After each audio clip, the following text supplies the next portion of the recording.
Welcome back to Tennessee Frugal Craftsman. You are looking at some finish work on my octagon now going on. I have been working away the last week or so here doing all the trim work. Everything's now been painted as top coat. Windows are all trimmed out, eaves all trimmed out, ready to move on to over the deck. But I figured while I had my scaffolding up, I would go ahead and perhaps put some of the siding on. It's not ideal because I'd like to get my eave work done as quickly as possible. But you can see here, this is what the finished, that's got the two top coats, or the two coats on the wall, three coats on the window trims, corners.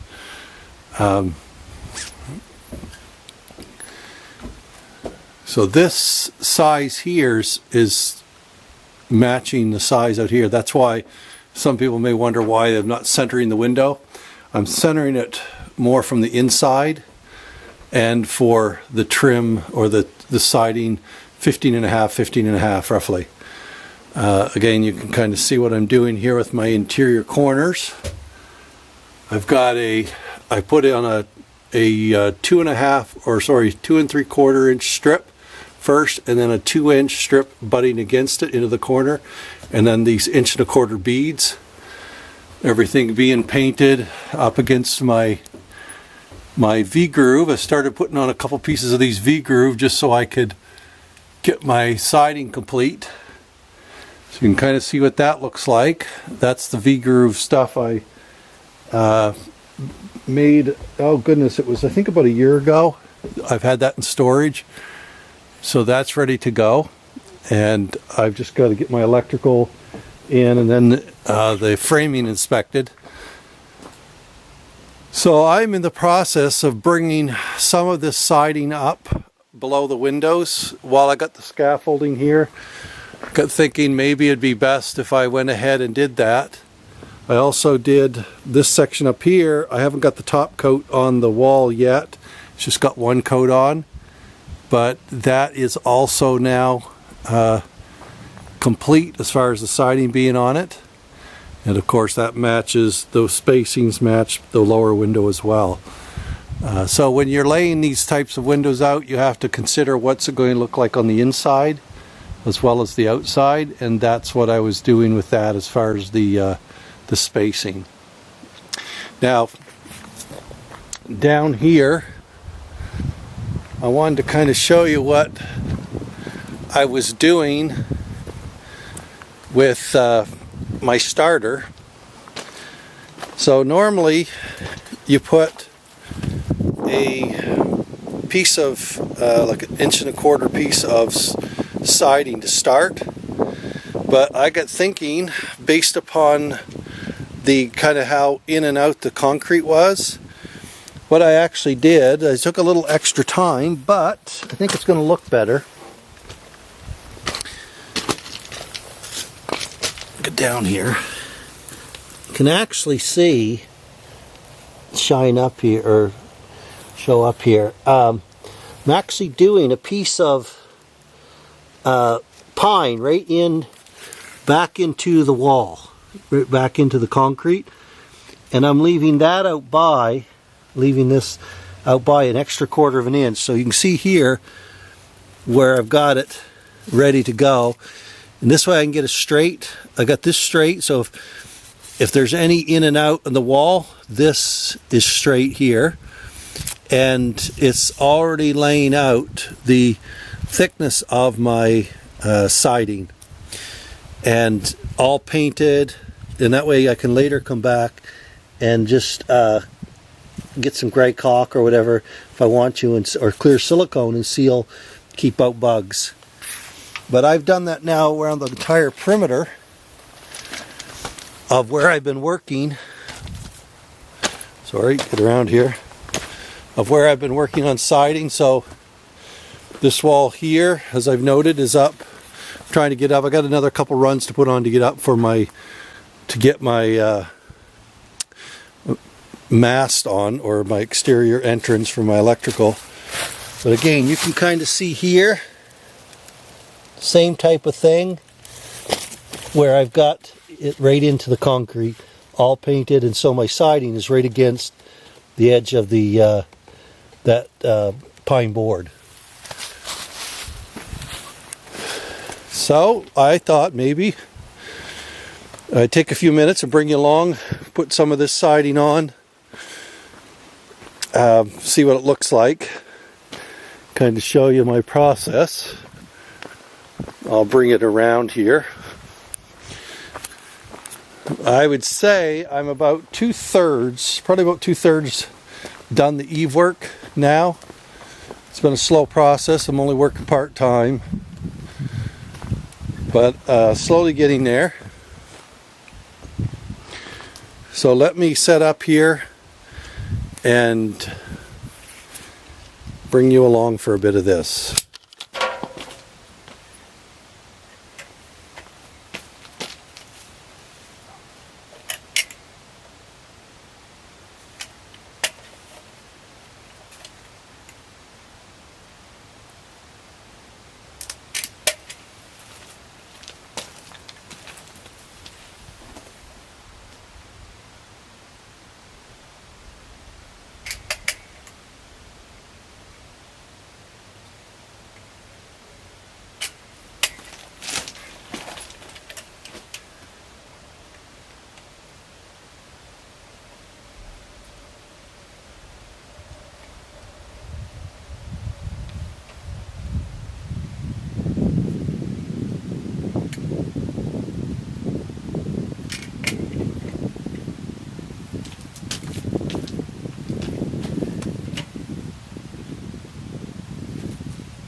Okay, there is the first 6 on. I had them pre-cut.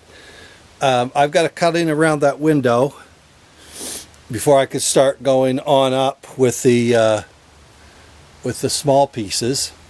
So I'm going to do that, and I'll be back and we'll put a few more pieces on.